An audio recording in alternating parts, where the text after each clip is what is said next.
Swayam Prabha. Digital India. Educated India.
Lecture we studied free vibration problems.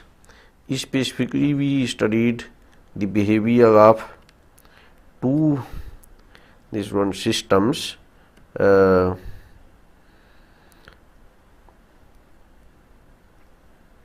One is damped natural vibration and another is undamped vibration. In damped one, the damping is present, and in undamped natural vibration, damping is not present. Now we specifically took these two systems. This is spring mass system. That problem we have studied, and then another model was that in which we attached a dash part.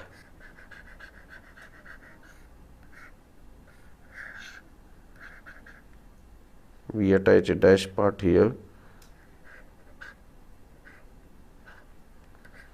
and we put like this. So here, that if we make the free body diagram of this was having kx force, and here, so therefore governing equation was naturally that mx double dot is equal to minus kx, whereas in this system, this is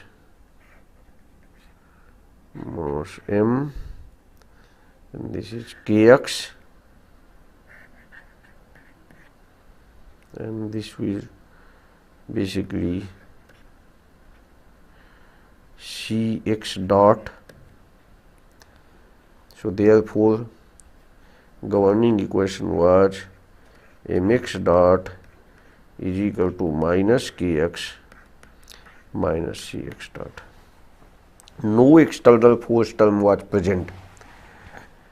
Now in this lecture today we are going to study forced vibrations with damping and without damping. Vibrations that take place under the excitation of external forces are called forced vibrations. When we put that this one, when the excitation is oscillatory, the system is forced to vibrate at the excitation frequency. Now what happens that if we see, when we apply a force on a spring mass system, suppose we a mass is there and it is held by a spring, then we displace the mass. Naturally we have created a disturbance from its equilibrium position, so the natural vibrations may start, but the natural vibrations will that is free vibrations, they will decay with time because of the presence of the damping. If damping is not there, then of course these free vibrations will not decay. But because there is a damping, Therefore, these decay with time, and in any system damping is always present. There is no system in which there is no damping. All systems, because undamped case is just an idealization. Therefore, what happens that these vibrations will decay, but because there is a force present that keeps vibrating. So we are mostly interested in the steady state response. Then the system will vibrate with the excitation frequency. If the frequency of excitation coincides with one of the natural frequencies of the system, then we get a condition of resonance in which dangerously large oscillations may result. Large amount of oscillations take place when there is a condition of the resonance. So now we are going to study the mathematical treatment of that forced vibration. French mathematician J. Fourier, who was born in 1768 and died in 1830, showed that any periodic motion can be represented by a series of sines and cosines that are harmonically related. That means that you have a periodic function, suppose you have a periodic function f(x), it can be represented by a0 plus a1 sine omega x plus a2 sine 2 omega x, like that up to, there may be terms up to so many up to infinite. Then you have b1 cos omega t omega x plus b2 cos 2 omega x, like that. So cosine and sine terms are there in a general case that Fourier. We will not discuss about the Fourier series method. However, that we know that we have any periodic motion that can be represented by a series of sines and cosines. Therefore, the study of forced vibration under the action of a harmonic excitation force is very important, because suppose if we can find out the expressions for that, what happens when the force is F is equal to a sine omega t, then we can take another force F is equal to another a2 sine 2 omega t, and we can in the so therefore under the action of combine these terms, the response will also be combined, because this is this system, if we take k and m and even damping coefficient c as a constant, then this is a linear system. That means we can simply find out the displacement by superposition under the two circumstances. Now therefore, let us now try to study that this is mass, then this is spring, then this is dash part, and this is x. Now here there is a force F acting here. Now this will be F0 sine omega t. Let us assume that F is equal to F0 sine omega t. That means you have got a sinusoidal forcing function, and this is kx dot this is kx, this is kx, then this is cx dot. Kx is the restoring force and kx is this one. So therefore, what happens that this is now this is the free body diagram of mass m.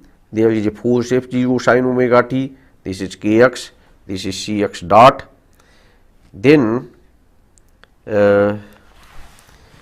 now consider the spring mass dash part system.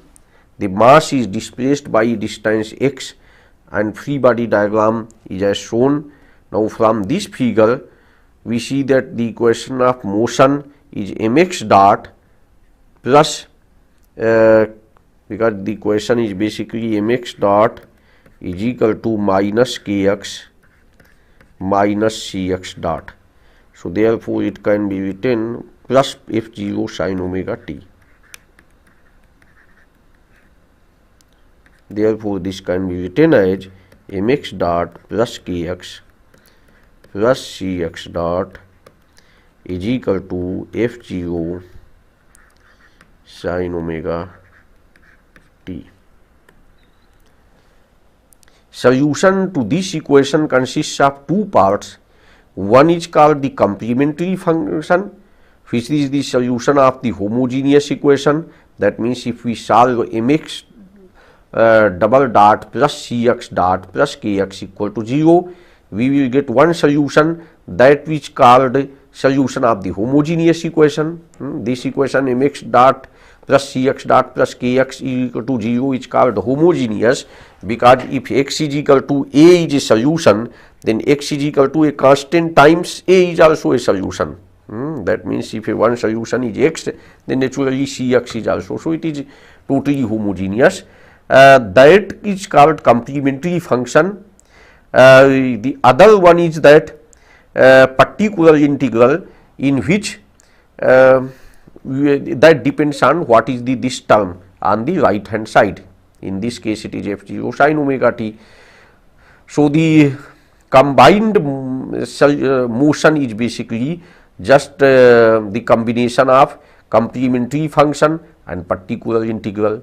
The physical significance of this is that when we displace mass by say some force, then combined effect which we get, that is the sum of these two things. Okay, that means natural vibrations, that mass particle starts vibrating in natural mode, and then there is a forcing term, vibrations are also present. So therefore the motion is the combination of these two.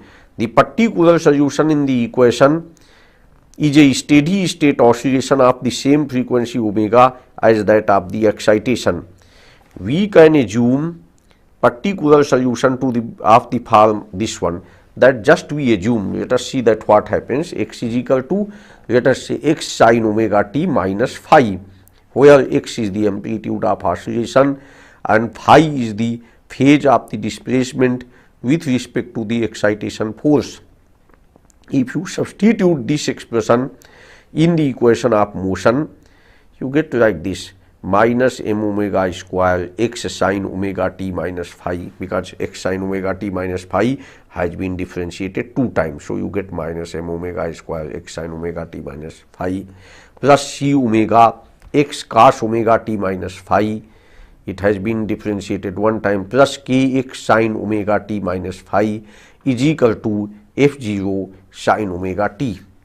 This is sin omega t, or k minus m omega square sin omega t minus phi plus c omega cos omega t minus phi into x is equal to f0 sin omega t. That expression we got. We have to find out the expression for x. Now if we carry out some trigonometry here, can I simplify this expression? K minus m omega square sin omega t minus phi, this is the thing. If we just see that if I can represent them in trigonometric form, that if we say something like that, this is theta, and if I can say something, this is k minus m omega square, and this is c omega, and this is under root of k minus m omega square plus omega square plus c square omega square finally. So then we can get sin theta type of term. So let us see that if we divide that this whole thing by k minus m omega square divided by that thing, this we are dividing this thing by this expression. That means square of these two terms, this and this, then take the under root. We divide by this thing sin omega t. Similarly here c omega t, and here this is cos omega t minus phi, like that, multiplied by, since we divided by under root k minus m omega square by omega k minus m omega square plus c square omega square, therefore we have to multiply it also by this thing. Then this expression remains same. So therefore the previous expression and this expression is basically same. This is equal to f0 sin omega t. Now we can take this common here, k minus m omega square whole square plus c square omega square multiplied by cos theta, because this can be written cos theta and this is sin theta cos omega x is equal to f0 sin omega t, where theta is basically like this. This is k minus m omega square, this is c omega. Therefore by Pythagoras theorem this is k minus m omega square plus c square omega square. Now simplifying this expression, we may write this is like that, sin omega t plus phi, because this is the formula of sin omega t plus phi. This one cos omega t minus theta, this is sin omega t plus theta minus phi. Basically this is because this is AB, so sin omega t minus phi plus theta. Apply the formula of sin A plus B, so sin A cos B, so sin omega t minus phi cos theta, sin cos omega t minus phi, and sorry, this is theta, this is theta, so this is sin omega t minus phi cos theta cos omega t minus phi sin theta. So this is like this. So in this expression this is omega t, this is equal to like that. So sin omega t minus phi plus theta is equal to f0 sin omega t. This expression we have obtained. Now if we compare the right and left hand side of this thing, so this sin omega t, so this has to be equal, omega t plus theta minus phi should be equal to 0. That means we have to say x is equal to f0 by this one and omega t plus theta minus phi is equal to omega t. This condition has to be, because for all t if it has to be correct, then this relation has to be satisfied, which gives phi is equal to theta. That means which is equal to basically tan inverse c omega k minus m omega square. We can see tan theta is equal to c omega divided by this thing. So tan omega theta is equal to tan inverse c omega k minus m omega square. We can write x and phi in the, so x is equal to f0 under root k minus m omega square plus c omega square. Now we can write x as f0 by k divided by k, so 1 minus m omega square k whole square plus c omega square by k whole square, and c omega by k 1 minus m omega square by k. It is to be noted that f0 by k is the static deflection of the spring under the action of that force f0 k. Maximum amplitude of the force is f0. So if you apply maximum force, then you will get the static deflection as f0 by k. Now we can put, we know that omega n is equal to under root k by m, that is the natural frequency of undamped oscillation. Now cc is equal to 2m times omega n, which is called critical damping, and zeta is equal to c by cc, that is called damping factor. We can write c omega by k as c by cc, cc omega by k, that means 2 zeta omega by omega n, because cc is equal to 2 okay, cc by cc 2g, and this is cc is equal to 2m into omega n, and m by k is basically 1 by omega n square, omega n square, m by k is equal to 1 by omega n square. So like that we just do that simple. So we will get C omega by k is 2 xi, where xi is damping factor, omega by omega n. Now this gives us x divided by f0 by k is equal to y 1 under root divided by under root 1 minus omega by omega n whole square plus 2 zeta omega by omega n. This is also zeta. This is tan, and tan phi is equal to 2 xi omega by omega n 1 minus omega by omega n whole square. Now why we have written this in this form? As we already mentioned that f0 by k is the maximum static deflection. So x divided by f0 by k gives the ratio of that dynamic amplitude to static, we can say static amplitude or maximum static deflection. And here similarly we get phi. Phi is the phase angle, because we assumed that your because we started like this, we assume that the force was f0 sin omega t, but our displacement was sin omega t minus phi. That means there was a phase difference between two. So this gives the idea about the phase difference. Now if we have, in this case, if we see C is equal to 0, then there is no phase difference, there is no damping present, then there is, but if there is a damping present, then there is a phase difference between the applied force and the response we get. So that is the because effect of that damping when it is like that. So because damping also introduces the force.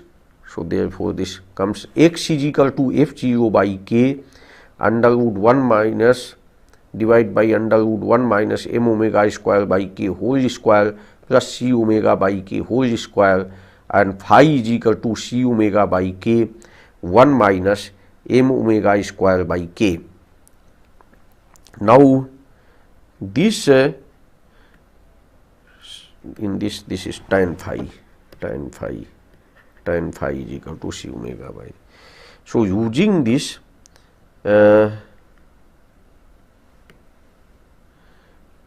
now notice that in equation this one, in this equation A, f0 by k is the static deflection and x is the amplitude of vibration. So amplitude of vibration can be depends naturally what is the frequency ratio, that means omega by omega n, what is the natural frequency. Therefore the ratio x by f0 by k is often called the magnification factor. How much times the dynamic amplitude is more than the static deflection and depends on omega. Now plots of magnification factor versus omega by omega n have been plotted. We have shown actually for 3 damping values, that is tau is equal to 0.01, that is very low damping, tau is equal to 0.2 and tau is equal to 1. In this case, at omega by omega n equal to 1, if damping is very low, then a resonance type condition occurs.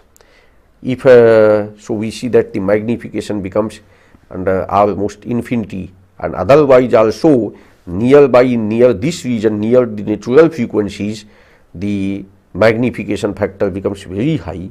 However, if we have critical damping, then magnification factor is always less than 1. That means if omega is very high in fact compared to the natural frequency, then damping magnification factor approaches 0.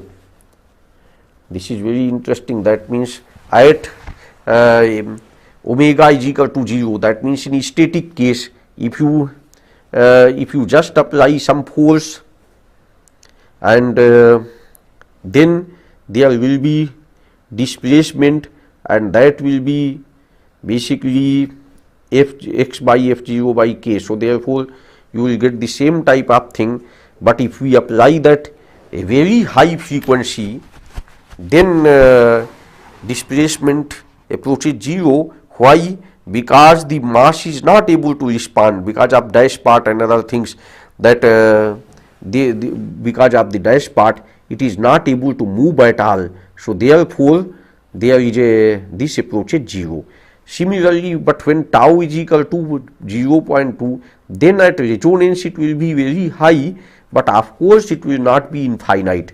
So if there is a damping present in the system, it will not allow the vibration to become infinite, and therefore but of course that it becomes very high. Similarly, in the case of low damping, it is like this. So let us just see. Now when the damping is very small, the magnification factor is very large in the vicinity of natural frequency.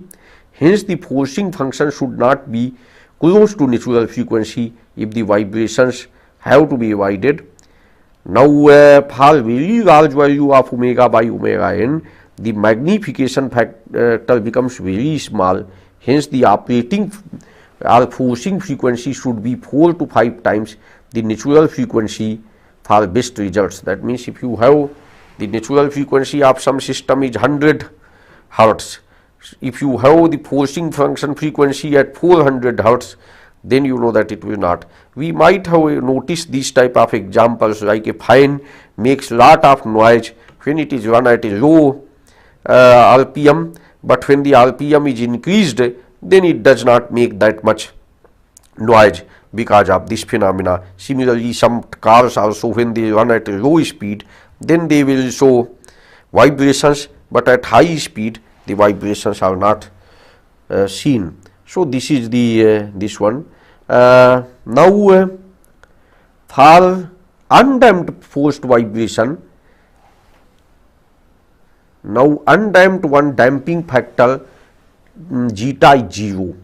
Thus we get x is equal to f0 by k 1 minus omega by omega square, and we get phi is equal to 0. There is no phase difference between the forcing function and the response. Now then we are getting this type of expression. Here also it is seen that if omega is very small, then x is equal to of course f0 by k, but if omega is very large, then this x will, capital X will approach 0 because of this term f0 by k. So this term will approach 0. So f0 by k divided by 1 minus omega by omega n square, this term approaching infinity, you get something like here 0. So this is the interesting thing. So if you, that means if you have a spring mass system,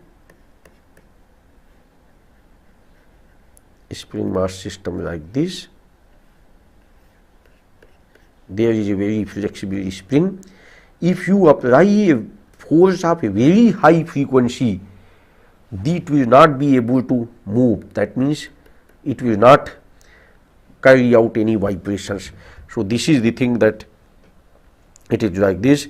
Now complementary solutions known as the transient solution is of no special interest, since with time it dies out with a small amount of damping which can never be completely eliminated. Therefore we have not discussed about the complementary solution, which is called transient solution.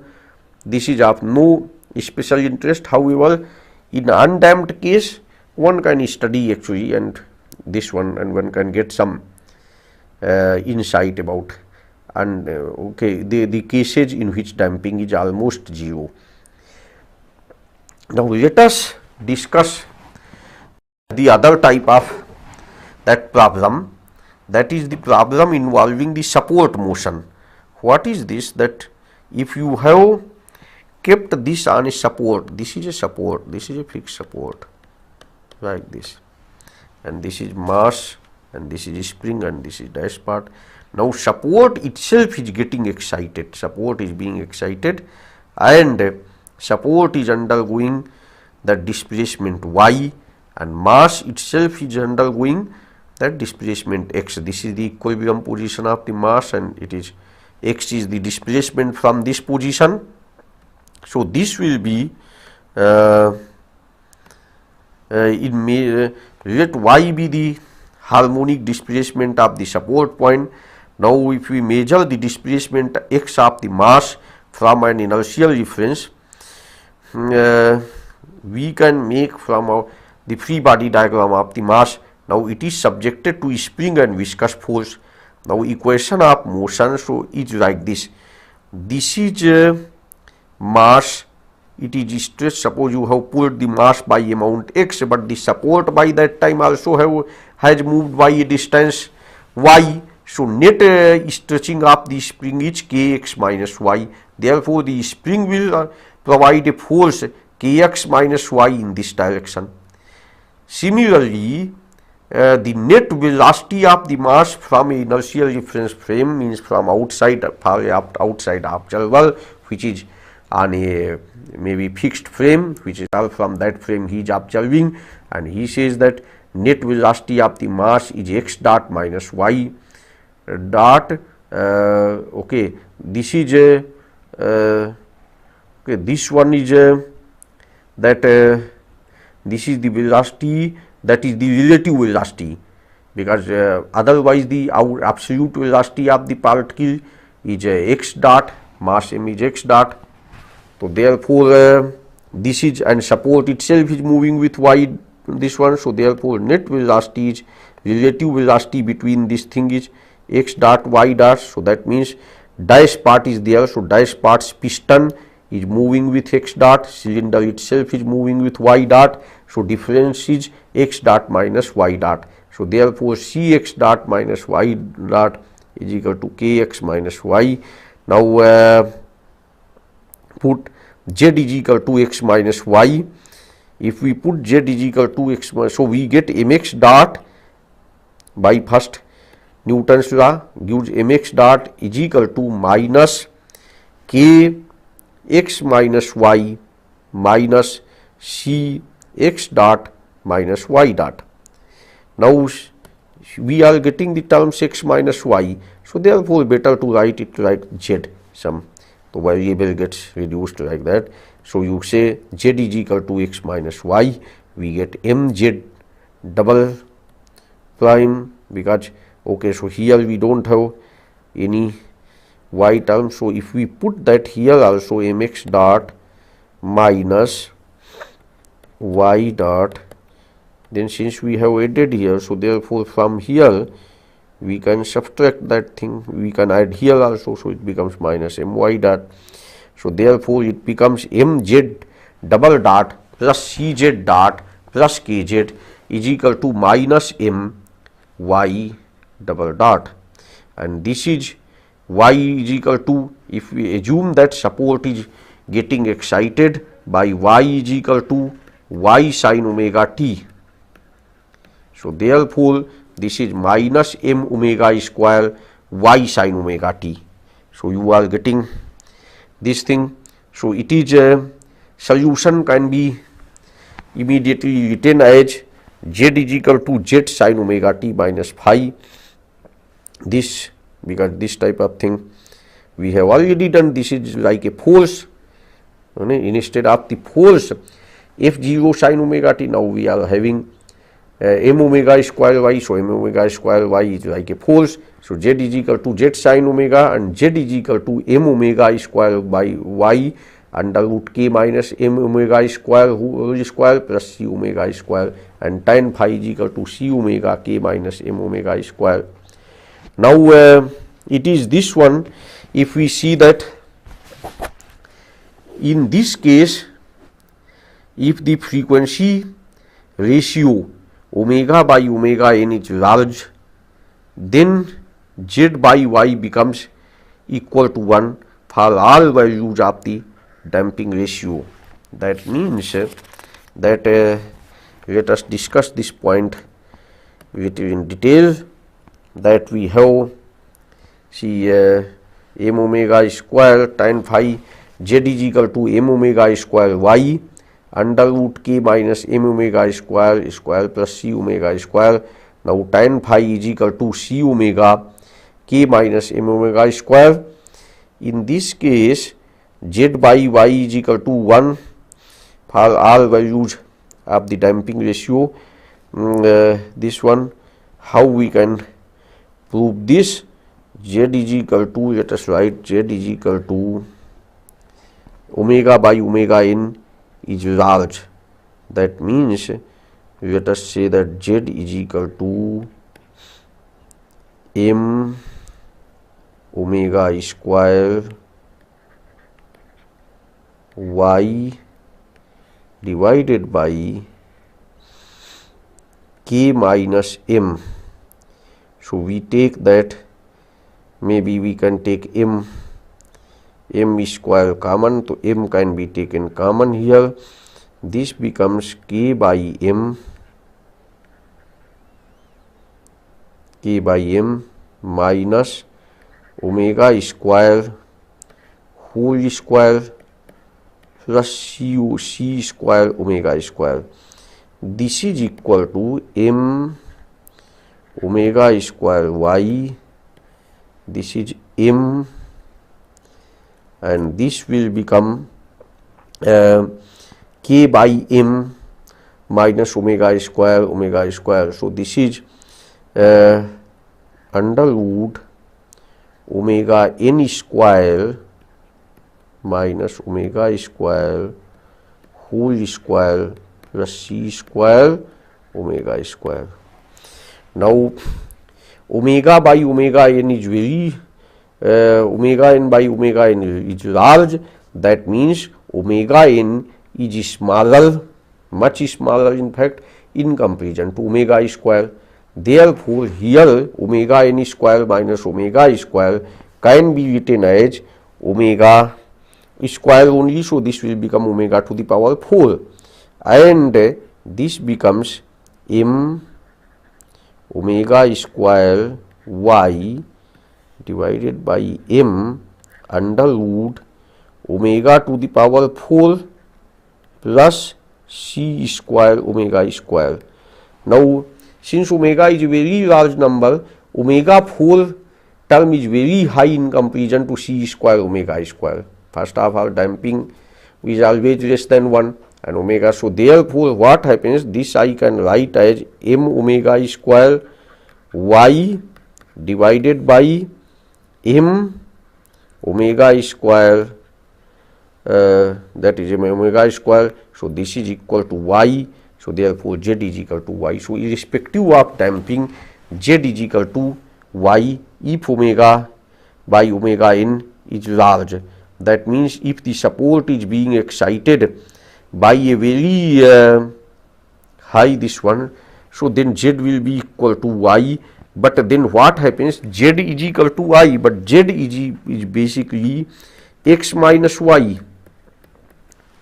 So that means we have said z is equal to x minus y. So yeah, that is equal to y. So what happens, that z by y is almost this one. That means the relative that displacement is almost same as that, you know, that support displacement. So this is the thing. So now using the characteristic of that, this type of response, that you know that we have got response for magnification, and understanding that we can design various type of systems. You know what is our primary interest. Sometimes you have to design the system for measuring the acceleration. Sometimes you have to isolate the vibrations. So these type of things are there. Now let us discuss. So this briefly we have discussed. Now let us discuss one or two other interesting things. Now this factor which you get, you see here, f0 by k 1 minus omega by omega n square whole square. If omega by omega n becomes equal to 1, this will become 0. So this factor is 1 by 1 minus omega by omega n square is called resonance factor.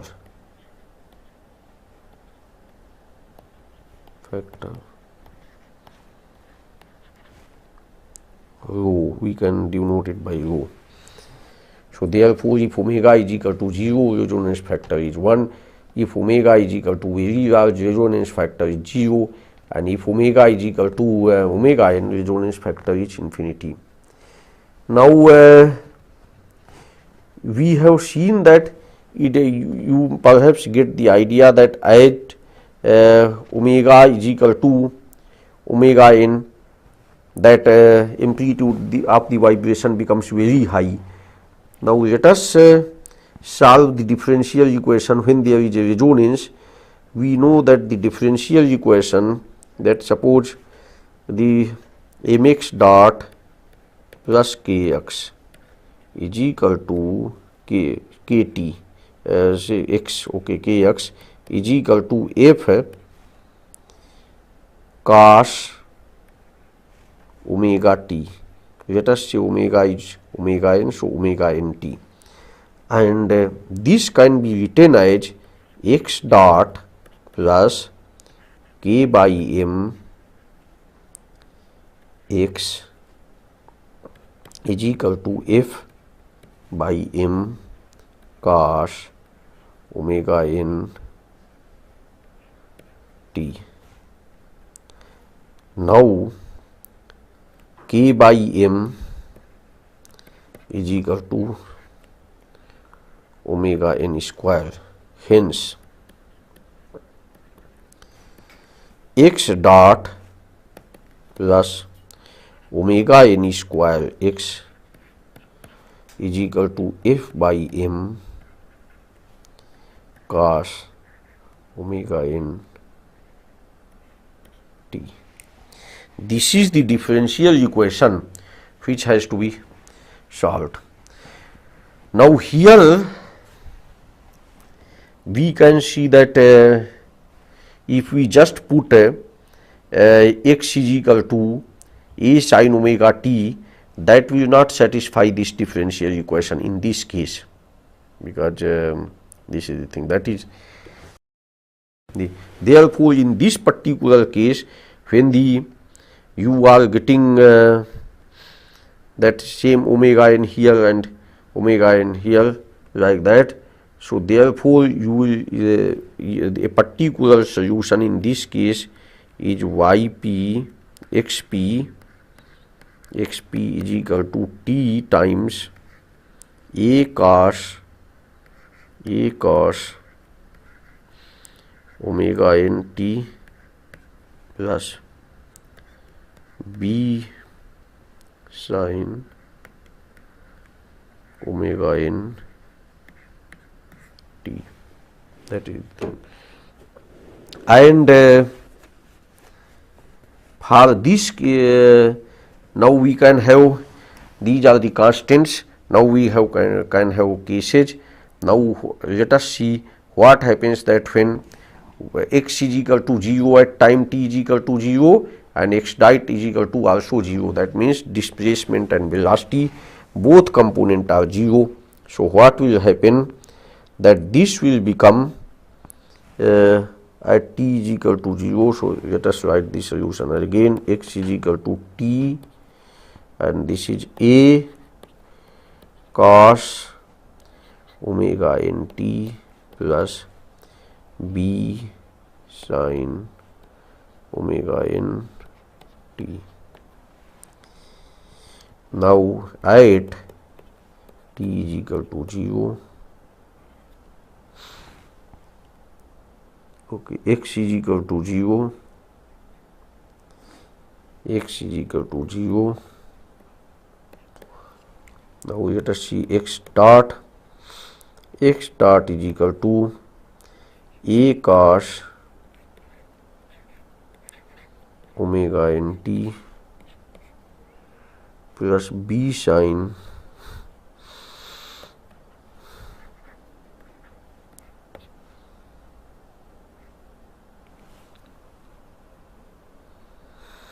omega, this one. So we have to put that condition, and after that we will get that some solution which will be equal to xp equal to f0 divided by 2m omega 0 t sin omega 0 t. So that means at natural frequency the vibrations will always keep increasing. So this is amplitude of vibration will always keep increasing. So this type of phenomena will come. Okay, this is like that. So with time the magnitude always keeps on increasing. This is what that we observe. So this is the type of this one resonance. So this condition has to be avoided, and let us now see that if in case damping is very small and your omega is very near to this one omega 0, that means omega is almost omega n, then x is equal to f0 divided by m omega 0 square, this is omega n square minus omega square cos omega t. This is the particular integral, and this can be written as f0 divided by k 1 minus omega by omega n whole square, and this is cos omega t. Now here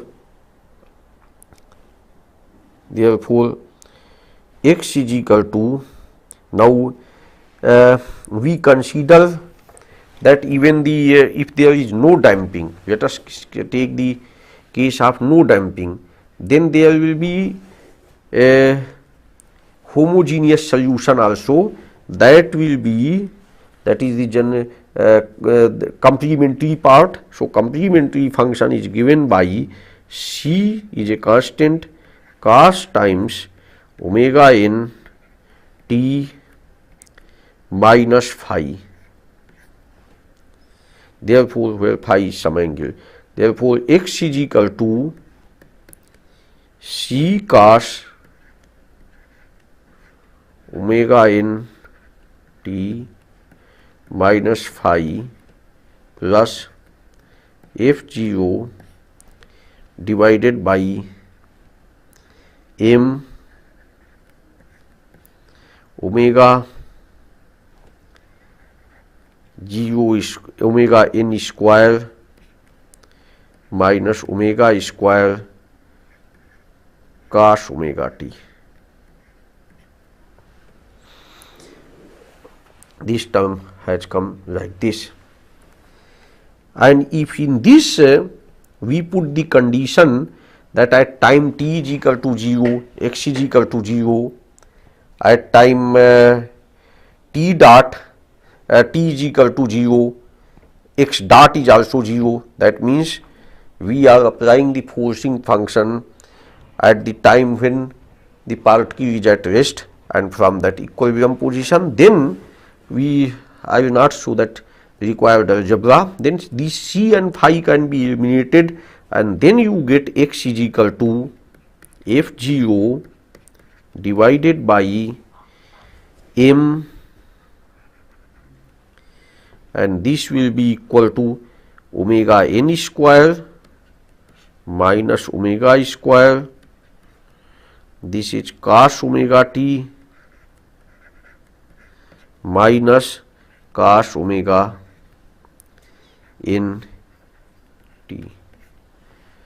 So this can be written as cos omega t minus cos omega n t. We have the formula for cos c minus cos t. So this can be written as x is equal to 2f0 divided by m omega n square minus omega square sin omega 0 plus omega divided by 2 into t sin omega 0 minus omega divided by 2 into t. This is the thing. So we get so if we plot this thing here, the plot may look something like this.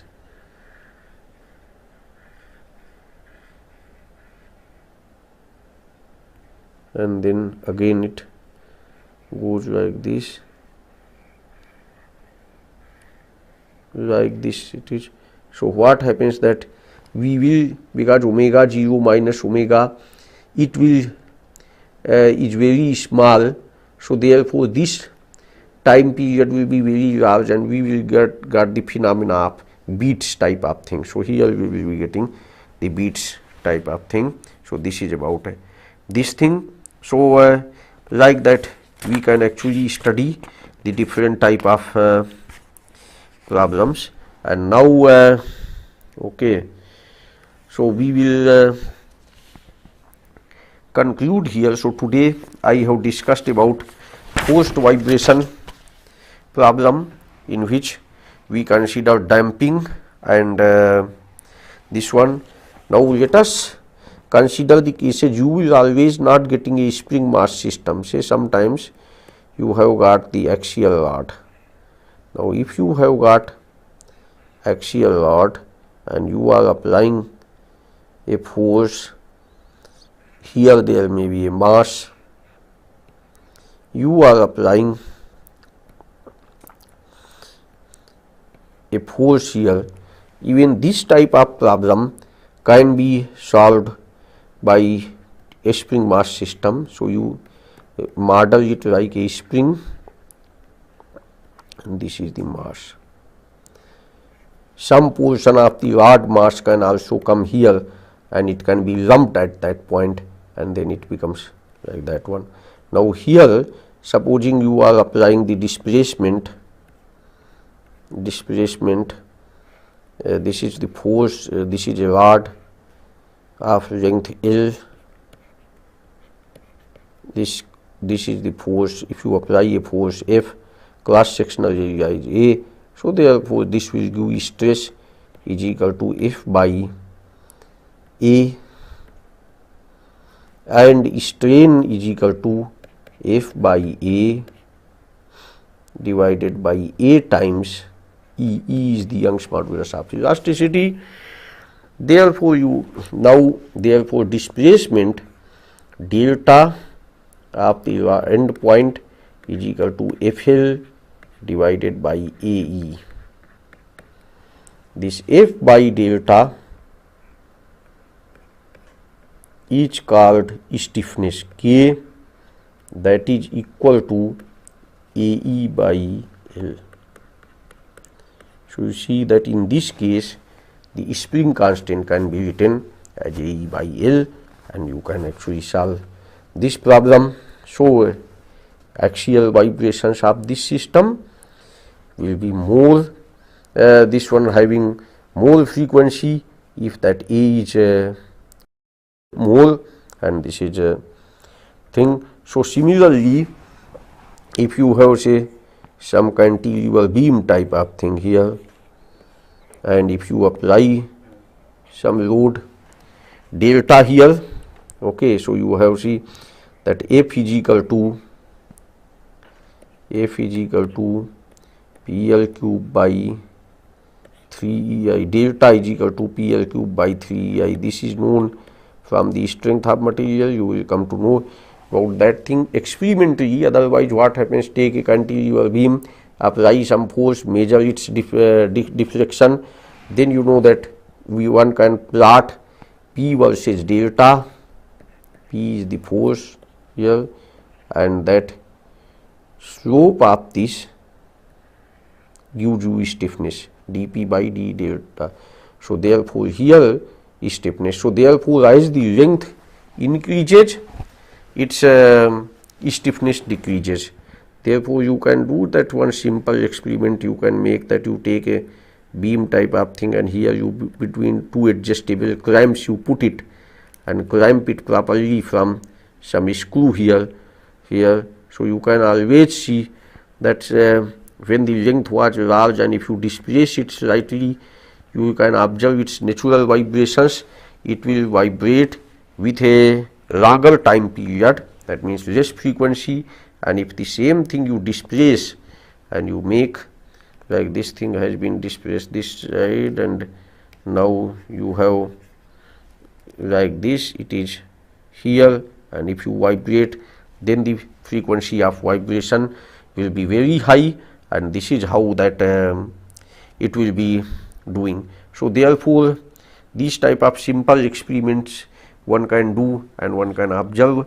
So this is the thing. Now in the next lecture we will discuss the vibration of the rigid bodies.